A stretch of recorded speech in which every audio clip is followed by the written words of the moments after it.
Assalamu alaikum. Okusinzira ku kyatuusewo last time ku live yange mwakiraba naye njagala bagamba right now I'm fine and I'm safe. Era nabagamba mugende mwekebeze. Sina bwe nagamba nti mulwadde.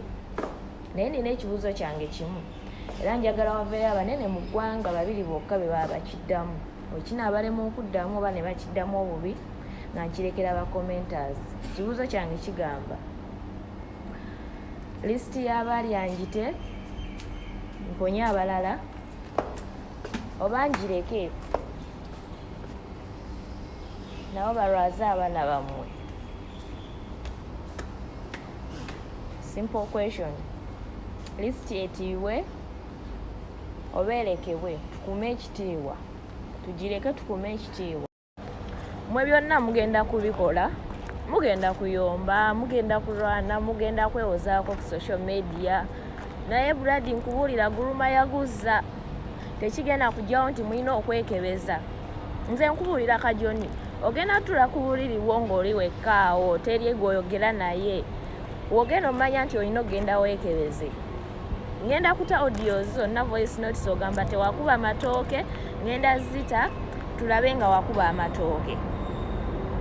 Sanyugi bwetimate nakugambye tolina kasolo, nkulaba okola olumwamwamwa, ngenda kusalako awo ne bajjali bange gwe.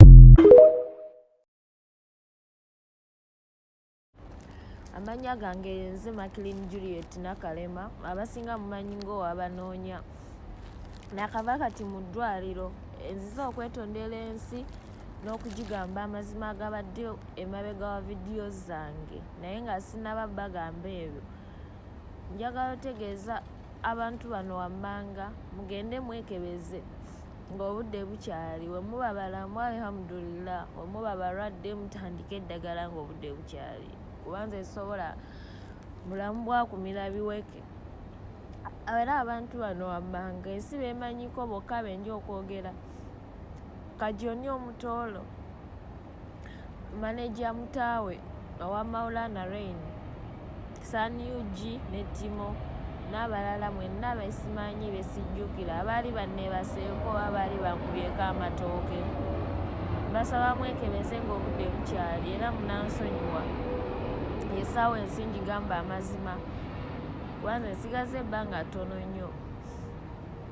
Obulamu bwammwe kye kisinga, ngezezaako banoonya naye bigaanyi. Kati kambasindikire no message ng'obudde bukyali omulundi gumu. Munansonyiwa. Saagenderera. Gwe muganda wange nkubuulire.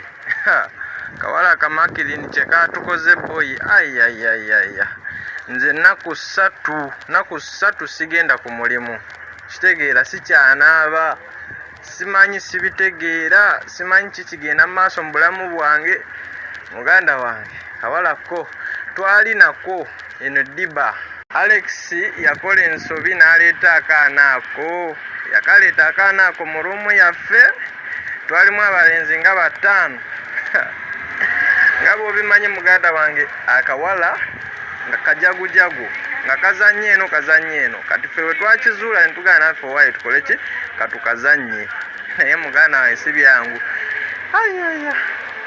Simanyi kye tugenda kukola kuba nze contract yange sigenda kwekebeza ku medical. Sigenda kwekebeza, contract kanjireke eggweko, nja kuddayo buzzi waka. Naye muganda wange bw'ondaba ssaawa zino nzenna ebintu bimala ne binsiiwa siiwe eno nga mu joints muno n'ensiiwa neetakula n'enzija n'amabwa kabina wonna wonna. Muganda wange simanyi kye tugenda kuzzaako, naye mwana simanyi nze n'ebigambo byanzigweddeko dda. Ekirungi tekayogedde mannya gaffe, ffe katugumireyo eno. Naye akawala katusse. Naye ne Katsi oyo naye, Katsi mwana twamulabako n'ako akawala yajjako kakimambu akayamba oba kataasa biki. Katsi naye agende yeekebeze. Katsi mwana kanako muganda wange kansoke mpumulemuko.